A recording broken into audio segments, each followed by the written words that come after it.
அனைவருக்கும் அஸ்ஸலாமு அலைக்கும். எல்லாமே நல்லா இருப்பீங்கன்னு நினைக்கிறேன். இன்றைக்கி நம்மளோட ஃப்ரெண்டு சக்கின் பார்த்தீங்கன்னா பயான் சொல்ல போகிறாரு. எல்லாம் பாருங்க. அஸ்ஸலாமு அலைக்கும் வரஹ்மத்துல்லாஹி தஆலா வபரகாத்துஹு. நான் பேச வந்த தலைப்பு இஸ்திக்பாலுல் கிப்லாவை முன்னோக்குவது. உலகின் முதன்மையாக உருவாக்கப்பட்ட வணக்கஸ்தலம் கஅபத்துல்லாஹ் ஆகும். மக்காவில் உள்ளது அல்லாஹ்வின் இல்லமாகும். மலக்குகள் தான் அதை கட்டினார்கள். பலரும் அதை புதுப்பித்தார்கள். கஅபத்துல்லாஹ் தூய்மையான இல்லமாகும். அது அமைதியையும் வெற்றியையும் தரக்கூடிய ஒளி விளக்காகும்.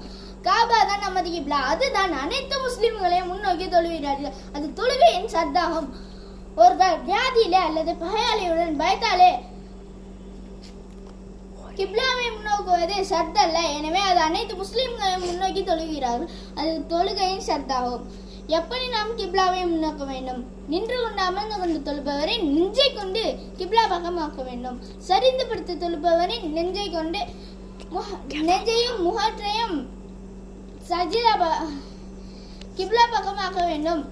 மல்லாந்து படுத்து தொழுபவரின் முகற்றையும் உள்ளங்காலையும்